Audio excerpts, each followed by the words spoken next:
Hello, and welcome back to my channel. My name is Ursula. I'm an indie author of historical fiction, and I've been an avid reader since the age of 3. Today is October the 1st. This vlog should be going live at night on October the 2nd, and today I'm going to be doing the book newbie BookTube tag, which I've been doing some BookTube videos for all, but haven't formally introduced myself yet, so let's get on with it. Now, the first question is, why did you start this channel? I first got on YouTube in November 2010 to create writing playlists. Then in March 2012, I uploaded a video for Brenda Lee Drake's Open Mic blog hop. Later that year, I uploaded another video for her Pitch Live event. My now ex shot both of those videos, and we had to reshoot the first video because he doltishly held the camera on its side and assumed it worked the same way as taking a still image. You obviously can't flip a video like you can flip a photo afterwards. Through 2013, I put up some animal videos, but I didn't upload any new content until a few months ago. All these years I've been on YouTube, my primary interest was watching and commenting on videos. And I embarked on a huge memorization project in the spring, all 136 lines of Canto I of Inferno in the original medieval Florentine Tuscan Italian, with the end goal of doing a video of myself reciting it on Dante's 700th death anniversary on the 13th, 14th of September, which I did, and I'm very proud of all the hard work I put into that. And so if you've watched that video and liked it, thank you very much. I'm very happy you enjoyed my work. A few weeks prior, I did my first video in 8 years, a demo of my ambidextrous writing. Yes, I do know how to write with both of my hands. I do plan on doing a future vlog about which hand I use for what and why, and just general concept of handedness. That's one of my special interests. And then I put up a few vlogs talking about how I became a Dantephile, what Dante means to me, and a sneak preview of my recitation. After the big event, I continued making vlogs for BookTube and AuthorTube. My original screen name, which some of you might remember if I commented on your videos, was Bar Schnitza, but I changed it during the run-up to my recitation because I was well aware many people wouldn't be able to remember or pronounce it properly. I'd also long since found out it doesn't exactly mean what I thought it did in Russian. It doesn't mean lucky woman, it means huckster and horse dealer, which isn't really a good thing you want to be associated with. Now, question 2. What are some fun and unique things you bring to BookTube? I know I look much younger than I truly am, but believe it or not, I'm 41 years old and I was born at the tail end of Gen X. I graduated from high school before some of the people watching this were born, and if you're under 18, my nostril piercing is older than you are. Thus, my interests and personality are much different than those of people in their 20s and early 30s, and even if I were that age, I just have a very serious, intense personality. I'll never have put on some like jokey, bubbly, goofy persona for the camera. No insult to people who do that. It's just not who I naturally am at all. What you see is what you get. Most of the books I plan to review are classics from around the world, not contemporary stuff focused on the Anglophone world. And because I'm also an author, some of my videos will be about my own books and YouTube author-related content, and also I'm planning a few other vlogs on other subjects now and then, like classic film reviews, classic rock and pop, and maybe a little art tube. That, if you're wondering, what you see in the background is one of my own pieces. I mostly do geometric and abstract art, and I also enjoy very colorful animals that was made with Sennelier soft oil pastels, which were originally created for Picasso in 1949. So look forward to seeing a wide variety of content, hence the name of my channel, Odds and Sods, which is a British expression for like odds and ends. I learned that because The Who is my favorite band, and one of their albums is called Odds and Sods. So I'm not going to review only books I love. If I hate a book, I'll be brutally honest. I'll also be reviewing a lot of Jewish books, both fiction and nonfiction, as well as classic world literature. So in other words, I won't be like a lot of the other booktubers who are doing like, YA contemporary. And I'm also very excited to announce, well, I don't know when I'll do it. I have a lot of work and planning to do, but I'm going to be doing an upcoming series on the Decameron by Giovanni Boccaccio, one of my all-time favoriteest books, which I first heard about it in sophomore year of high school when a girl in my class did a presentation on it, but I didn't get a chance to read it myself until late 2002. And it's just a wonderful, wonderful book. It's aged extremely well, except for 7 stories, which I never liked at all. If you love medieval literature, Italian literature, and or classics, you'll probably really enjoy these videos. The book has 100 stories plus a preface and an afterword. I'll also discuss my history with the Decameron and all the references to it I've sprinkled throughout my own books. Though these stories are very much wedded to medieval Italy, they also have so many characters who feel quite modern in certain ways. Not, as I mentioned, there are only 7 stories I hate, which have like extreme like sexism, domestic violence, and one story has some like awful anti-Semitism in it. Well, obviously I'll discuss that in detail as I do the series. Like, I do have a serious, intense personality, and I tend to channel the spirit of Buster Keaton, so, I'll have a kind of a deadpan or intense look to me throughout when I'm doing my vlogs. Number 3, what are you most excited about for this channel? I'm looking forward to connecting with more readers and writers, particularly in my age bracket. I'm also eager to get recommendations for more classic world literature to fill some gaps in my reading. I'm learning about historical fiction from eras I haven't really read much from, like the Golden Age of Islam, 17th century Europe, and the Byzantine era.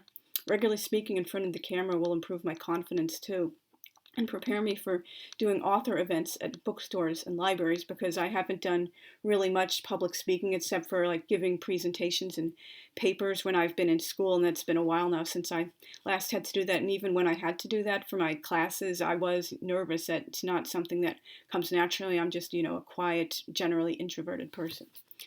Question number 4, why do you love reading? It's a most marvelous way to vicariously travel the world and experience life in different eras and places. My entire life I've adored history and geography, and reading books set across time and the globe provides a window into other places and time. Books are magical passports in classrooms. Question number 5. What book or series got you into reading? I've been reading as long as I've known how, since age 3. Like writing, it's just something I've always done, an automatic reflex like breathing. Question number 6. What questions would you ask your favorite booktubers? I'm still in process of discovering other booktubers, particularly in my age range and with my literary interests. At present, I'm more familiar with ArtTube, PetTube, JewishTube, and PiercingTube.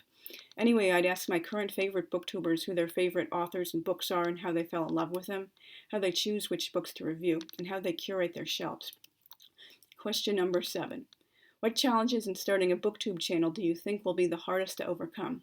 Well, as I said, I'm very introverted and much more familiar with communicating with the written word than the spoken word. I'm also not used to being on camera, speaking by myself, or speaking in front of an audience when I'm slowly growing in confidence. And I'm sorry if I speak a little fast or have a shaky voice. That's part of that, getting familiar with that. And I had a lisp years ago, and unfortunately I've found it like creeping back in a little bit when I'm doing this, but hopefully that's also going away, and I'm working very hard on getting rid of nervous tics like playing with my earrings or playing with my hands or touching my face. Hopefully that will completely be gone by next year at this time, if not much sooner.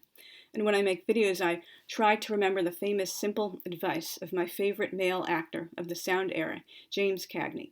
Learn your lines, plant your feet, look the other actor in the eye, say your lines, mean them. And obviously in this case, the other actor would be the camera, and that's wonderful, wonderful advice. And if you're wondering, my favorite 2 Cagney films are White Heat and The Roaring Twenties. Every single second is made of awesomeness. I love gangster movies.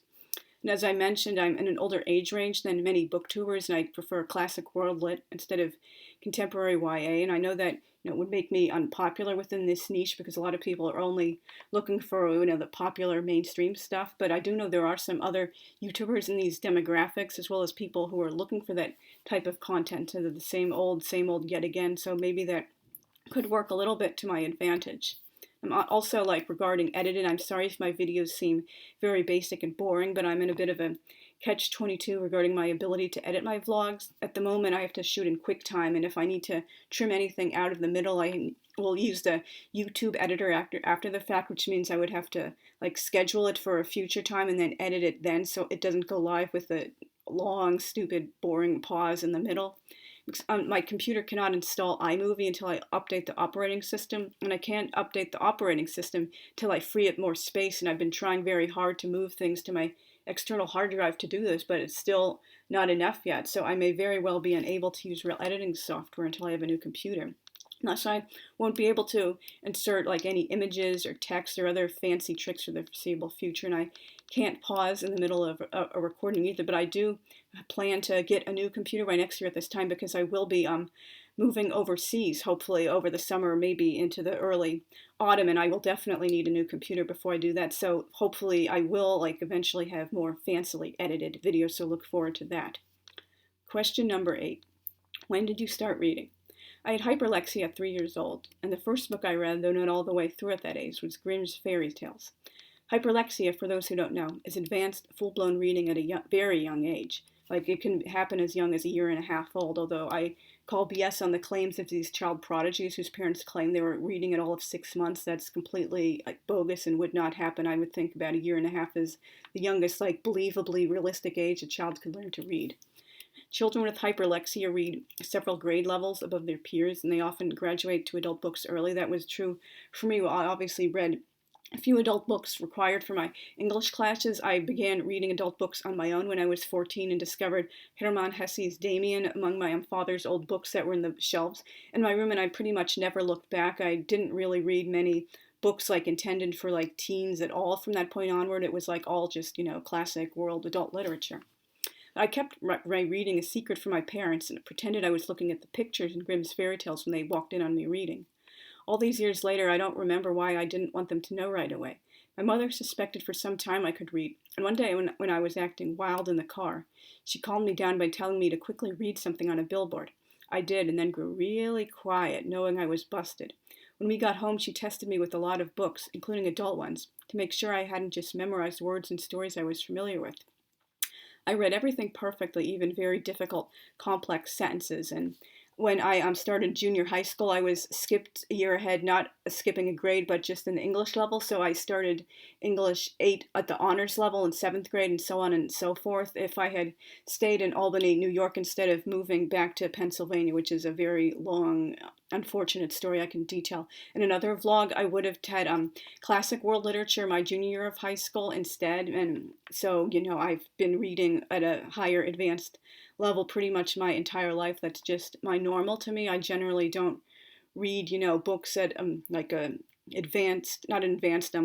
lower reading level for reluctant readers. That just wasn't something I did. I would read through all the, the books in the classroom libraries in the school library, and I was beyond what my peers were reading at that age.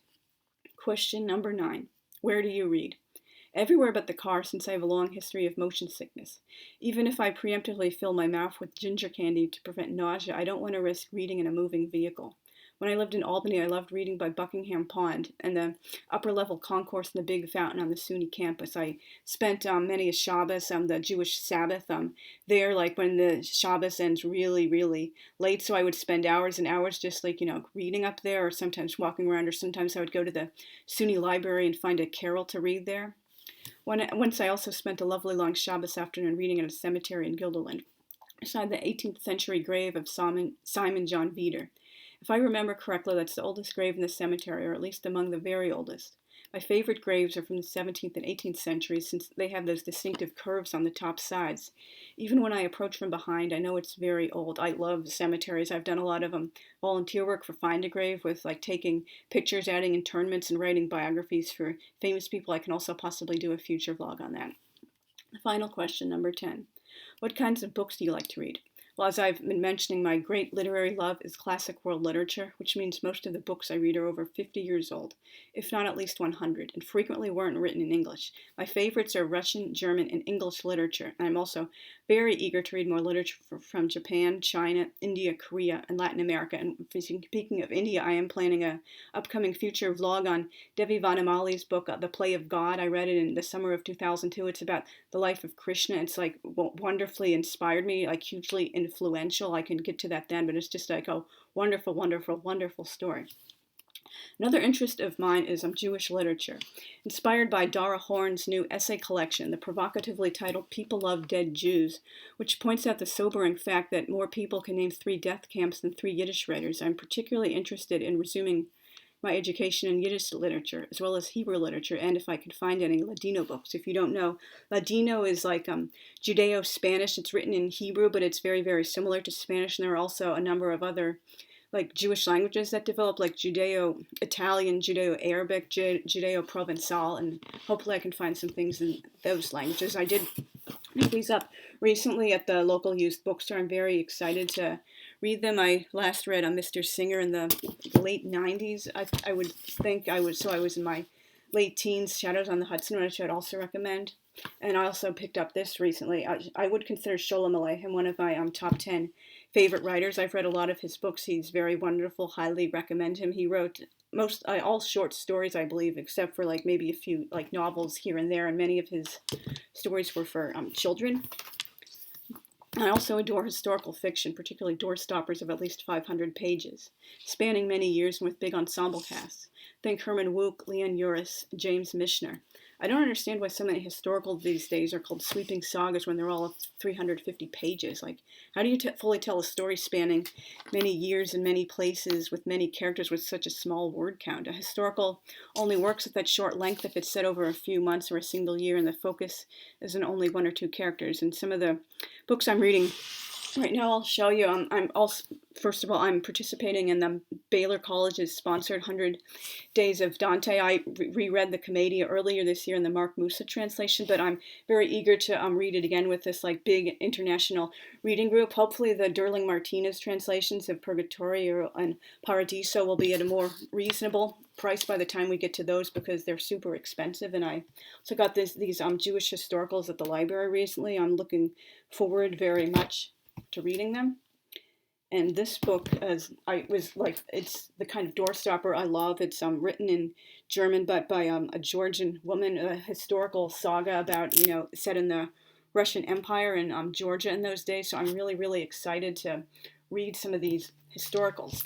So hopefully you'll subscribe to my channel if you're interested in the kind of content I'm planning, and if I'm not too serious and quiet and intense for you. I'm planning some future vlogs related to AuthorTube in the future also. So as I've said, I won't be entirely BookTube. It'll be some odds and sods about various things I'm interested in, but the primary focus will be on BookTube and AuthorTube. And like I said, some future vlogs I will be doing are Devi Van Amali's The Play of God and a couple of other classic books here and there, and also talking about my current writing project, which is an alternative history about Dante and Beatrice, imagining they fell in love, it was an unrequited, and got married. I will be talking about that during some Prep-tober videos. So, and I guess if you've been watching my videos, you know I'm a tomboy. I don't really wear makeup at all, but I did paint my nails today because it's the 1st of October. I absolutely love Halloween, and this is part of my personality, fun, unusual colors. I might be a tomboy, but I do like, wild nail polish, and I absolutely love jewelry, particularly ear piercings. I currently have 9 and plan to get eventually 11 in each ear because 11 is my lucky number. So hopefully you like me enough to subscribe and want to see more content from me. I'll see you guys very soon. Thanks. Bye.